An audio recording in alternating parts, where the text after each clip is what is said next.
je ne sais, mais soit pressentiment, soit froideur, j'étais si loin de croire que ce que j'avais fait pour ce jeune homme pût m'attirer de tels sentiments de sa part, que je lui laissai lire sur ma physionomie le refus que je n'osais exprimer, il le comprit, n'insista plus, et s'en tint à me demander seulement ce qu'il pourrait faire pour moi.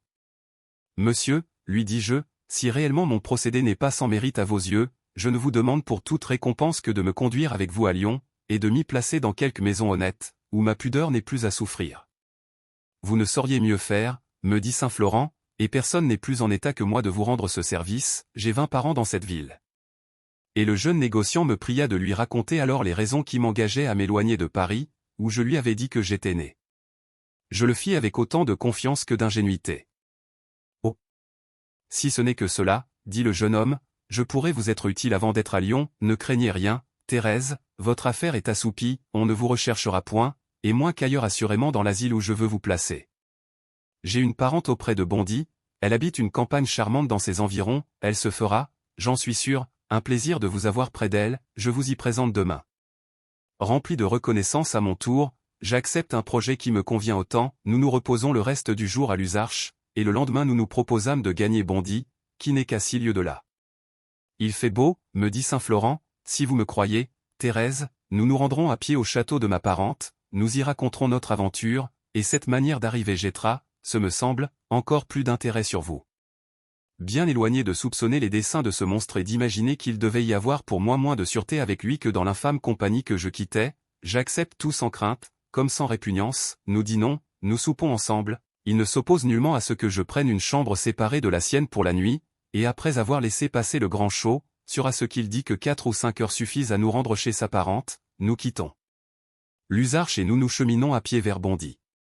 Il était environ 5 heures du soir lorsque nous entrâmes dans la forêt. Saint-Florent ne s'était pas encore un instant démenti, toujours même honnêteté, toujours même désir de me prouver ses sentiments, si je étais avec mon père, je ne me serais pas cru plus en sûreté. Les ombres de la nuit commençaient à répandre dans la forêt cette sorte d'horreur religieuse qui fait naître à la fois la crainte dans les âmes timides, le projet du crime dans les cœurs féroces. Nous ne suivions que des sentiers, je marchais la première, je me retourne pour demander à Saint-Florent si ces routes écartées sont réellement celles qu'il faut suivre, si par hasard il ne s'égare point, s'il croit enfin que nous devions arriver bientôt. Nous y sommes, putain, me répondit ce scélérat, en me renversant à terre d'un coup de canne sur la tête qui me fait tomber sans connaissance. Oh! Madame, je ne sais plus ni ce que dit, ni ce que fit cet homme, mais l'état dans lequel je me retrouvais ne me laissa que trop connaître à quel point j'avais été sa victime. Il était entièrement nuit quand je repris mes sens, j'étais au pied d'un arbre, hors de toutes les routes, froissé, ensanglanté, déshonoré, madame, telle avait été la récompense de tout ce que je venais de faire pour ce malheureux, et portant l'infamie aux dernières périodes, ce scélérat, après avoir fait de moi tout ce qu'il avait voulu, après en avoir abusé de toute manière, de celle même qui outrage le plus la nature, avait pris ma bourse. Ce même argent que je lui avais si généreusement offert. Il avait déchiré mes vêtements, la plupart étaient en morceaux près de moi, j'étais presque nu, et meurtri en plusieurs endroits de mon corps, vous jugez de ma situation, au milieu des ténèbres, sans ressources, sans honneur, sans espoir, exposé à tous les dangers. Je voulus terminer mes jours, si une arme se fût offerte à moi, je la saisissais, j'en abrégeais cette malheureuse vie, qui ne me présentait que des fléaux. Le monstre. Que lui avais-je donc fait, me disais-je, pour avoir mérité de sa part un aussi cruel traitement? Je lui sauve la vie, je lui rends sa fortune, il m'arrache ce que j'ai de plus cher. Une bête féroce eût été moins cruelle. Ô homme, te voilà donc, quand tu n'écoutes que tes passions. Des tigres au fond des plus sauvages déserts auraient horreur de tes forfaits. Quelques minutes d'abattement succédèrent à ces premiers élans de ma douleur, mes yeux remplis de larmes se tournèrent machinalement vers le ciel, mon cœur s'élance aux pieds du maître qui l'habite. Cette voûte pure et brillante, ce silence imposant de la nuit, cette frayeur qui glaçait mes sens, cette image de la nature en paix, près du bouleversement de mon âme égarée, tout répand une ténébreuse horreur en moi, d'où naît bientôt le besoin de prier. Je me précipite aux genoux de ce Dieu puissant, nié par les impies, espoir du pauvre et de l'affligé. Être saint et majestueux, m'écriai-je en pleurs, toi qui daignes en ce moment affreux remplir mon âme d'une joie céleste, qui m'a, sans doute, empêché d'attenter à mes jours, ô mon protecteur et mon guide, j'aspire à tes bontés, j'implore ta clémence, vois ma misère et mes tourments, ma résignation et mes vœux. Dieu puissant. Tu le sais, je suis innocente et faible, je suis trahi et maltraité, j'ai voulu faire le bien à ton exemple, et ta volonté m'en punit, qu'elles s'accomplissent, ô mon Dieu. Tous ces effets sacrés me sont chers, je les respecte et cesse de m'en plaindre, mais si je ne dois pourtant trouver ici-bas que des ronces, est offensé, ô mon souverain maître, que de supplier ta puissance de me rappeler vers toi, pour te prier sans trouble, pour t'adorer loin de ces hommes pervers qui ne m'ont fait, hélas, rencontrer que des maux, et dont les mains sanguinaires et perfides noient à plaisir mes tristes jours dans le torrent des larmes et dans l'abîme des douleurs? La prière est la plus douce consolation du malheureux, il devient plus fort quand il a rempli ce devoir. Je me lève pleine de courage, je ramasse les haillons que le scélérat m'a laissés, et je m'enfonce dans un taillis pour y passer la nuit avec moins de risques. La sûreté où je me croyais, la satisfaction que je venais de goûter en me rapprochant de mon Dieu, tout contribua à me faire reposer quelques heures, et le soleil était déjà haut quand mes yeux se rouvrirent, l'instant du réveil est affreux pour les infortunés, l'imagination, rafraîchie des douceurs du sommeil, se remplit bien plus vite et plus lugubrement des mots dont ces instants d'un repos trompeur lui ont fait perdre le souvenir. Eh bien, me dis-je alors en m'examinant, il est donc vrai qu'il y a des créatures humaines que la nature ravale au même sort que celui des bêtes féroces. Cachées dans leur réduit, fuyant les hommes à leur exemple, quelle différence y a-t-il maintenant entre elles et moi? Est-ce donc la peine de naître pour un sort aussi pitoyable? Et mes larmes coulèrent avec abondance en faisant ces tristes réflexions, je les finissais à peine, lorsque j'entendis du bruit autour de moi, peu à peu, je distingue deux hommes. Je prête l'oreille. Viens, cher ami, dit l'un d'eux, nous serons à merveille ici, la cruelle et fatale présence d'une tante que j'abhorre ne m'empêchera pas de goûter un moment avec toi les plaisirs qui me sont si doux. Ils s'approchent, ils se placent tellement en face de moi, qu'aucun de leurs propos, aucun de leurs mouvements ne peut m'échapper, et je vois. Juste ciel, madame, dit Thérèse, en s'interrompant, est-il possible que le sort ne m'ait jamais placé que dans des situations si critiques, qu'il devienne aussi difficile à la vertu d'en entendre les récits, qu'à la pudeur de les peindre? Ce crime horrible lui outrage également et la nature et les conventions sociales, ce forfait, en un mot, sur lequel la main de Dieu s'est appesantie si souvent, légitimé par cœur de fer, proposé par lui à la malheureuse Thérèse, consommé sur elle involontairement par le bourreau qui vient de l'immoler, cette exécration révoltante enfin, je la vis s'achever sous mes yeux avec toutes les recherches impures, tous les épisodes affreux, que peut y mettre la dépravation la plus réfléchie. L'un de ces hommes, celui qui se prêtait, était âgé de 24 ans, assez bien mis pour faire croire à l'élévation de son rang, l'autre à peu près du même âge paraissait un de ses domestiques. L'acte fut scandaleux et long. Appuyé sur ses mains à la crête d'un petit monticule en face du taillis où j'étais, le jeune maître exposait à nu aux compagnons de sa débauche l'autel impie du sacrifice, et celui-ci, plein d'ardeur à ce spectacle, en caressait l'idole, tout prêt à l'immoler d'un poignard bien plus affreux et bien plus gigantesque que celui dont j'avais été menacé par le chef des brigands de Bondy, mais le jeune maître, nullement craintif, semble braver impunément le trait qu'on lui présente, il l'agace, il l'excite, le couvre de baisers, s'en saisit, s'en pénètre lui-même, se délecte en l'engloutissant, enthousiasmé de ses criminelles caresses, l'infâme se débat sous le fer et semble regretter qu'il ne soit pas plus effrayant encore, il embrave les coups, il les prévient, il les repousse. Deux tendres et légitimes époux se caresseraient avec moins d'ardeur. Leurs bouches se pressent, leurs soupirs se confondent, leurs langues s'entrelacent, et je les vois tous deux, enivrés de luxure, trouver au centre des délices le complément de leurs perfides horreurs. L'hommage se renouvelle, et pour en rallumer l'encens, rien n'est épargné par celui qui l'exige, baiser, attouchement, pollution, raffinement de la plus insigne débauche, tout s'emploie à rendre des forces qui s'éteignent, et tout réussit à les ranimer 5 fois de suite, mais sans qu'aucun des deux changeât de rôle. Le jeune maître fut toujours femme, et quoi qu'on pût découvrir en lui la possibilité d'être homme à son tour, il n'eut pas même l'apparence d'en concevoir un instant le désir. S'il visita l'autel semblable à celui où l'on sacrifiait chez lui, ce fut au profit de l'autre idole, et jamais nulle attaque n'eut l'air de menacer celle-là. Oh! Que ce temps me parut long. Je n'osais bouger, de peur d'être aperçu, enfin les criminels acteurs de cette scène indécente, rassasiés sans doute, se levèrent pour regagner le chemin qui devait les conduire chez eux, lorsque le maître s'approche du buisson qui me recèle, mon bonnet me trahit. Il l'aperçoit. « Jasmin, dit-il à son valet, nous sommes découverts. Une fille a vu nos mystères. Approche-toi, sortons de la sept catin, et sachons pourquoi elle y est. » Je ne leur donnai pas la peine de me tirer de mon asile, m'en arrachant aussitôt moi-même, et tombant à leurs pieds. « Ô messieurs !»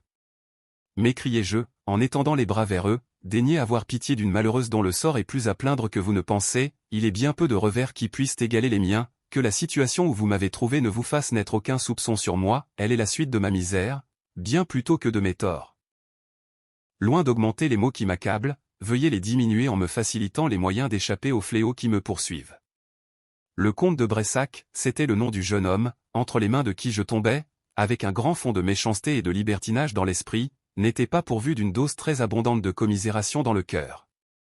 Il n'est malheureusement que trop commun de voir le libertinage éteindre la pitié dans l'homme, son effet ordinaire est d'endurcir, soit que la plus grande partie de ces écarts nécessite l'apathie de l'âme, soit que la secousse violente que cette passion imprime à la masse des nerfs diminue la force de leur action, toujours est-il qu'un libertin est rarement un homme sensible. Mais à cette dureté naturelle dans l'espèce de gens dont j'esquisse le caractère, il se joignait encore dans Monsieur de Bressac un dégoût si invétéré pour notre sexe, une haine si forte pour tout ce qui le caractérisait, qu'il était bien difficile que je parvinsse à placer dans son âme les sentiments dont je voulais l'émouvoir.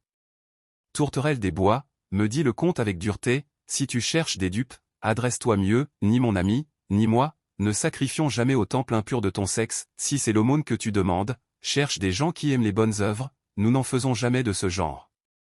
Mais parle, misérable, as-tu vu ce qui s'est passé entre monsieur et moi? Je vous ai vu causer sur l'herbe, répondis-je, rien de plus, monsieur, je vous l'assure. Je veux le croire, dit le jeune comte, et cela pour ton bien, si j'imaginais que tu eusses pu voir autre chose, tu ne sortirais jamais de ce buisson. Jasmin, il est de bonne heure, nous avons le temps d'ouïr les aventures de cette fille, et nous verrons après ce qu'il en faudra faire. Ces jeunes gens s'asseyent, ils m'ordonnent de me placer près d'eux, et là je leur fais part avec ingénuité de tous les malheurs qui m'accablent depuis que je suis au monde. Allons, Jasmin, dit monsieur de Bressac en se levant, dès que j'eus fini, soyons juste une fois, l'équitable t'est mis à condamner cette créature, ne souffrons pas que les vues de la déesse soient aussi cruellement frustrées, faisons subir à la délinquante l'arrêt de mort qu'elle aurait encouru, ce petit meurtre, bien loin d'être un crime, ne deviendra qu'une réparation dans l'ordre moral, puisque nous avons le malheur de le déranger quelquefois, rétablissons-le courageusement du moins quand l'occasion se présente. Et les cruels, m'ayant enlevé de ma place, me traînent déjà vers le bois, riant de mes pleurs et de mes cris.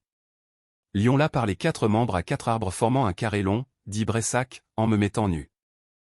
Puis, au moyen de leurs cravates, de leurs mouchoirs et de leurs jarretières, ils font des cordes dont je suis à l'instant lié, comme ils le projettent, c'est-à-dire dans la plus cruelle et la plus douloureuse attitude qu'il soit possible d'imaginer. On ne peut rendre ce que je souffris, il me semblait que l'on m'arrachât les membres, et que mon estomac, qui portait à faux, dirigé par son poids vers la terre, dut s'entr'ouvrir à tous les instants, la sueur coulait de mon front, je n'existais plus que par la violence de la douleur, si elle eût cessé de comprimer mes nerfs, une angoisse mortelle m'eût saisi. Les scélérats s'amusèrent de cette posture, ils m'y considéraient en s'applaudissant. En voilà assez, dit enfin Bressac, je consens que pour cette fois elle en soit quitte pour la peur. Thérèse, continue-t-il en lâchant mes liens et m'ordonnant de m'habiller, soyez discrète et suivez-nous, si vous vous attachez à moi, vous n'aurez pas lieu de vous en repentir.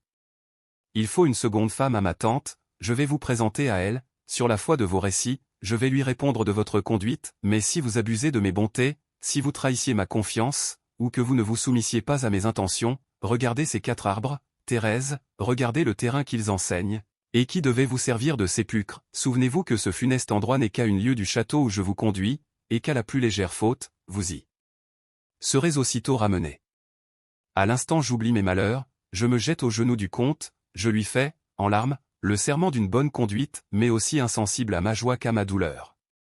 Marchons, dit Bressac, c'est cette conduite qui parlera pour vous, elle seule réglera votre sort. Nous avançons, Jasmin et son maître causaient bas ensemble, je les suivais humblement sans mot dire.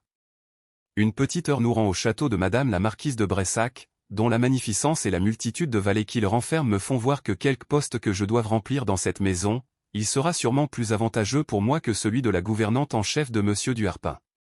On me fait attendre dans une office où Jasmin m'offre obligeamment tout ce qui peut servir à me réconforter. Le jeune comte entre chez sa tante, il la prévient, et lui-même vient me chercher une demi-heure après pour me présenter à la marquise. Madame de Bressac était une femme de 46 ans, très belle encore, qui me parut honnête et sensible, quoiqu'elle mêlât un peu de sévérité dans ses principes et dans ses propos, veuve depuis 2 ans de l'oncle du jeune comte, qui l'avait épousé sans autre fortune que le beau nom qu'il lui donnait. Tous les biens que pouvait espérer monsieur de Bressac dépendaient de cette tante, ce qu'il avait eu de son père lui donnait à peine de quoi fournir à ses plaisirs. Madame de Bressac y joignait une pension considérable, mais cela ne suffisait point, rien de cher comme les voluptés du comte, peut-être celle-là se paie elle moins que les autres, mais elle se multiplie beaucoup plus. Il y avait 50 000 écus de rente dans cette maison, et monsieur de Bressac était seul. On n'avait jamais pu le déterminer au service, tout ce qui l'écartait de son libertinage était si insupportable pour lui, qu'il ne pouvait en adopter la chaîne. La marquise habitait cette terre 3 mois de l'année, elle en passait le reste à Paris, et ces 3 mois qu'elle exigeait de son neveu de passer avec elle étaient une sorte de supplice pour un homme abhorrant sa tante et regardant comme perdu tous les moments qu'il passait éloigné d'une ville où se trouvait pour lui le centre de ses plaisirs. Le jeune comte m'ordonna de raconter à la marquise les choses dont je lui avais fait part, et dès que j'eus fini, votre candeur et votre naïveté, me dit madame de Brésac, ne me permettent pas de douter que vous ne soyez vrai. Je ne prendrai d'autres informations sur vous que celle de savoir si vous êtes réellement la fille de l'homme que vous m'indiquez, si cela est, j'ai connu votre père, et ce sera pour moi une raison de plus pour m'intéresser à vous. Quant à l'affaire de chez Duharpin, je me charge de l'arranger en 2 visites chez le chancelier, mon ami depuis des siècles. C'est l'homme le plus intègre qu'il y ait au monde, il ne s'agit que de lui prouver votre innocence pour anéantir tout ce qui a été fait contre vous. Mais réfléchissez bien, Thérèse, que ce que je vous promets ici n'est qu'au prix d'une conduite intacte, ainsi vous voyez que les effets de la reconnaissance que j'exige tourneront toujours à votre profit. Je me jetai aux pieds de la marquise, l'assurai qu'elle serait contente de moi, elle me releva avec bonté et me mit sur le champ en possession de la place de seconde femme de chambre à son service. Au bout de 3 jours, les informations qu'avait faites madame de Brésac, à Paris, arrivèrent, elles étaient telles que je pouvais les désirer, la marquise me loua de ne lui en avoir point imposé, et toutes les idées du malheur s'évanouirent enfin de mon esprit, pour n'être plus remplacées que par l'espoir des plus douces consolations qu'il pût m'être permis d'attendre, mais il n'était pas arrangé dans le ciel que la pauvre Thérèse dût jamais être heureuse, et si quelques moments de calme naissaient fortuitement pour elle, ce n'était que pour lui rendre plus amers ceux d'horreur qui devaient les suivre. À peine fûmes-nous à Paris, que madame de Brésac s'empressa de travailler pour moi, le premier président voulut me voir, il écouta le récit de mes malheurs avec intérêt. Les calomnies de Duharpin furent reconnues, mais en vain voulions le punir, Duharpin ayant réussi dans une affaire de faux billets par laquelle il ruinait 3 ou 4 familles, et où il gagnait près de 2 millions, venait de passer en Angleterre. À l'égard de l'incendie des prisons du palais, on se convainquit que, si j'avais profité de cet événement, au moins n'y avais-je participé en rien, et ma procédure s'anéantit, m'assura Théon, sans que les magistrats qui s'en mêlèrent crussent devoir y employer d'autres formalités, je n'en savais pas davantage. Je me contentais de ce qu'on me dit, vous verrez bientôt si j'eus tort. Il est aisé d'imaginer combien de pareils procédés m'attachaient à madame de Brésac, n'eût-elle pas eu, d'ailleurs, pour moi toutes sortes de bontés, comment de telles démarches ne m'eussent-elles pas lié pour jamais à une protectrice aussi précieuse. Il s'en fallait pourtant bien que l'intention du jeune comte fût de m'enchaîner aussi intimement. À sa tante. Mais c'est ici le cas de vous peindre ce monstre. Monsieur de Brésac réunissait au charme de la jeunesse la figure la plus séduisante, si sa taille ou ses traits avaient quelques défauts, c'était parce qu'il se rapprochait un peu trop de cette nonchalance, de cette mollesse qui n'appartient qu'aux femmes, il semblait qu'en lui prêtant les attributs de ce sexe, la nature lui en eût également inspiré les goûts qu'elle âme, cependant, était enveloppée sous ses appas féminins. On y rencontrait tous les vices qui caractérisent celle des scélérats, on ne porta jamais plus loin la méchanceté, la vengeance, la cruauté, l'athéisme, la débauche, le mépris de tous les devoirs, et principalement de ceux dont la nature paraît nous faire des délices. Au milieu de tous ces torts, monsieur de Brésac avait principalement celui de détester sa tante.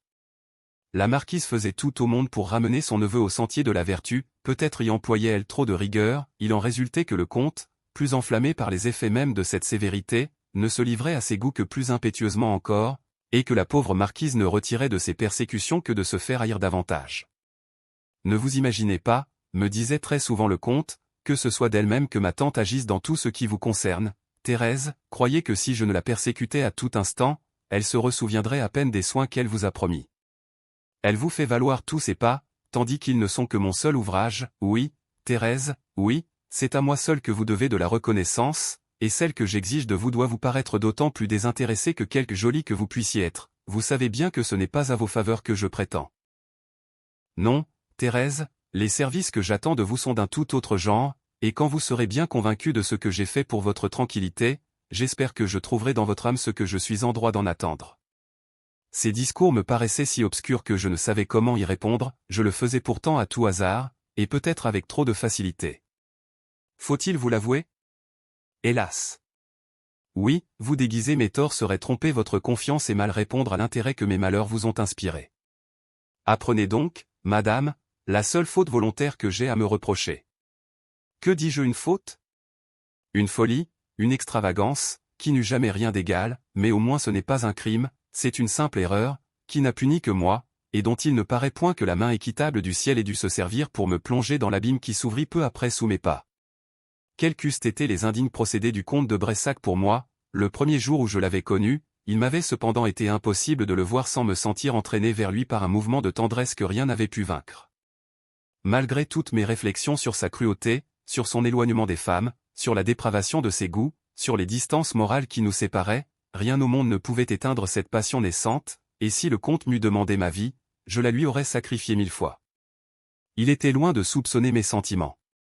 Il était loin, l'ingrat, de démêler la cause des pleurs que je versais journellement, mais il lui était impossible pourtant de ne pas se douter du désir que j'avais de voler au-devant de tout ce qui pouvait lui plaire, il ne se pouvait pas qu'il n'entrevît mes prévenances, trop aveugles sans doute, elles allaient au point de servir ses erreurs, autant que la décence pouvait me le permettre, et de les déguiser toujours à sa tante.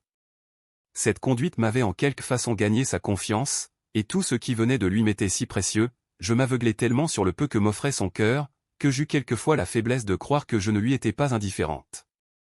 Mais combien l'excès de ces désordres me désabusait promptement. Ils étaient tels que sa santé même en était altérée.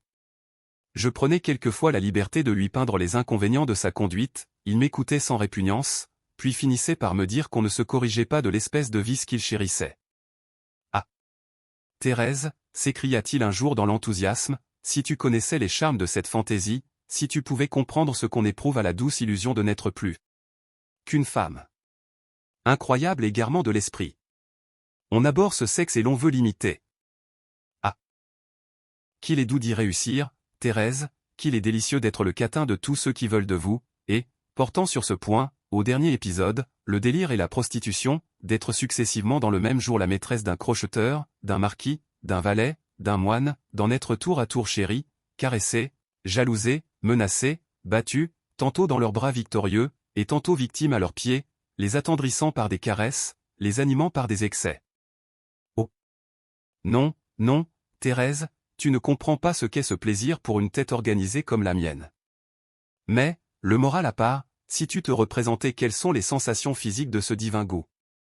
Il est impossible d'y tenir, c'est un chatouillement si vif, des titillations de volupté si piquantes, on perd l'esprit, on déraisonne, 1000 baisers plus tendres les uns que les autres n'exaltent pas encore avec assez d'ardeur l'ivresse où nous plonge l'agent, enlacé dans ses bras, les bouches collées l'une à l'autre, nous voudrions que notre existence entière pût s'incorporer à la sienne, nous ne voudrions faire avec lui qu'un seul être, si nous osons nous plaindre, c'est d'être négligé, nous voudrions que, plus robuste qu'Hercule, il nous élargit, il nous pénétra, que cette semence précieuse, élancée, brûlante au fond de nos entrailles, fit, par sa chaleur et sa force, jaillir la nôtre dans ses mains.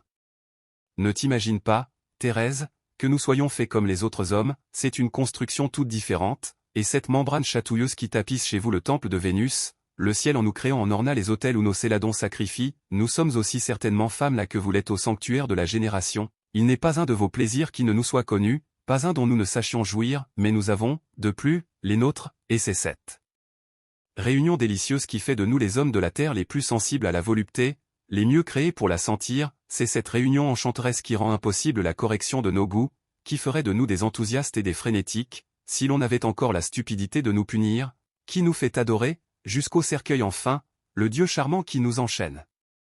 Ainsi s'exprimait le comte, en préconisant ses travers. Essayai-je de lui parler de l'être auquel il devait tout, et des chagrins que de pareils désordres donnaient à cette respectable tante, je n'apercevais plus dans lui que du dépit et de l'humeur, et surtout de l'impatience de voir si longtemps, en de telles mains, des richesses qui, disait-il, devraient lui appartenir, je n'y voyais plus que la haine la plus invétérée contre cette femme si honnête, la révolte la plus constatée contre tous les sentiments de la nature. Serait-il donc vrai que quand on est parvenu à transgresser aussi formellement dans ses goûts l'instinct sacré de cette loi, la suite nécessaire de ce premier crime fut un affreux penchant à commettre ensuite tous les autres? Quelquefois je me servais des moyens de la religion, presque toujours consolé par elle, j'essayais de faire passer ses douceurs dans l'âme de ce pervers, à peu près sûr de le contenir par ses liens si je parvenais à lui en faire partager les attraits, mais le comte ne me laissa pas longtemps employer de telles armes. Ennemi déclaré de nos plus saints mystères, frondeur opiniâtre de la pureté de nos dogmes, antagoniste outré de l'existence d'un être suprême monsieur de Bressac, au lieu de se laisser convertir par moi, chercha bien plutôt à me corrompre. Toutes les religions partent d'un principe faux, Thérèse, me disait-il, toutes supposent comme nécessaire le culte d'un être créateur, mais ce créateur n'exista jamais. Rappelle-toi sur cela les préceptes censés de ce certain cœur de fer qui, m'as-tu dit, Thérèse, avait comme moi travaillé ton esprit, rien de plus juste que les principes de cet homme, et l'avilissement dans lequel on a la sottise de le tenir ne lui ôte pas le droit de bien raisonner. Si toutes les productions de la nature sont des effets résultant des lois qui la captivent, si son action et sa réaction perpétuelle supposent le mouvement nécessaire à son essence, que devient le souverain maître que lui prête gratuitement les sots? Voilà ce que te disait ton sage instituteur, chère fille. Que sont donc les religions, d'après cela, sinon le frein dont la tyrannie du plus fort voulut captiver le plus faible? Rempli de ce dessein, il osa dire à celui qu'il prétendait dominer qu'un dieu forgeait les fers dont la cruauté l'entourait, et celui-ci, abruti par sa misère, crut indistinctement tout ce que voulut l'autre. Les religions, nées de ces fourberies, peuvent-elles donc mériter quelque respect? En est-il une seule, Thérèse, qui ne porte l'emblème de l'imposture et de la stupidité? Que vois-je dans toutes? Des mystères qui font frémir la raison, des dogmes outrageant la nature, et des cérémonies grotesques qui n'inspirent que la dérision et le dégoût. Mais si, de toutes, une mérite plus particulièrement notre mépris et notre haine, ô Thérèse, n'est-ce pas cette loi barbare du christianisme dans laquelle nous sommes tous deux nés? En est-il une plus odieuse? Une qui soulève autant et le cœur et l'esprit. Comment des hommes raisonnables peuvent-ils encore ajouter quelque croyance aux paroles obscures, aux prétendus miracles du vil instituteur de ce culte effrayant? Exista-t-il jamais un battleur plus fait pour l'indignation publique? Qu'est-ce qu'un juif lépreux qui, né d'une catin et d'un soldat, dans le plus chétif coin de l'univers, ose se faire passer pour l'organe de celui qui, dit-on, a créé le monde? Avec des prétentions aussi relevées, tu l'avoueras, Thérèse, il fallait au moins quelques titres. Quels sont-ils, ceux de ce ridicule ambassadeur? Que va-t-il faire pour prouver sa mission? La terre va-t-elle changer de face, les fléaux qui l'affligent vont-ils s'anéantir, le soleil va-t-il l'éclairer nuit et jour? Les vices ne la souilleront-ils plus? N'allons-nous voir enfin régner que le bonheur? Point, c'est par des tours de passe-passe, par des gambades et par des calembours que l'envoyé de Dieu s'annonce à l'univers, c'est dans la société respectable de manœuvres, d'artisans et de filles de joie que le ministre du ciel vient manifester sa grandeur, c'est en s'enivrant avec les uns, couchant avec les autres, que l'ami d'un Dieu, Dieu lui-même, vient soumettre assez loin le pécheur endurci, c'est en inventant pour ses farces que ce qui peut satisfaire ou sa luxure ou sa gourmandise, que le faquin prouve sa mission, quoi qu'il en soit, il fait fortune, quelques plats satellites se joignent à ce fripon, une secte se forme, les dogmes de cette canaille parviennent à séduire quelques juifs, esclaves de la puissance romaine, ils devaient embrasser avec joie une religion qui, les dégageant de leur fer, ne les assouplissait qu'aux freins religieux. Leurs motifs se devinent, leur indocilité se dévoile, on arrête les séditieux, leur chef périt, mais d'une mort beaucoup trop douce sans doute pour son genre de crime, et par un impardonnable défaut de réflexion, on laisse disperser les disciples de ce malotru, au lieu de les égorger avec lui. Le fanatisme s'empare des esprits, des femmes crient, des fous se débattent, des imbéciles croient, et voilà le plus méprisable des êtres, le plus maladroit fripon, le plus lourd imposteur qui eût encore paru, le voilà Dieu, le voilà fils de Dieu égal à son Père, voilà toutes ces rêveries consacrées, toutes ces paroles devenues des dogmes, et ces balourdises des mystères. Le sein de son fabuleux Père s'ouvre pour le recevoir, et ce Créateur, jadis simple, le voilà devenu triple pour complaire à ce Fils digne de sa grandeur. Mais ce Saint Dieu en restera-t-il là? Non, sans doute, c'est à de bien plus grandes faveurs que va se prêter sa céleste puissance. À la volonté d'un prêtre, c'est-à-dire d'un drôle couvert de mensonges et de crimes, ce grand Dieu créateur de tout ce que nous voyons va s'abaisser jusqu'à descendre 10 ou 12 millions de fois par matinée dans un morceau de pâte, qui, devant être digéré par les fidèles, va se transmuer bientôt au fond de leurs entrailles, dans les excréments les plus vils, et cela pour la satisfaction de ce tendre fils, inventeur odieux de cette impiété monstrueuse, dans un souper de cabaret. Il l'a dit, il faut que cela soit. Il a dit, ce pain que vous voyez sera ma chair, vous le digérez comme tel.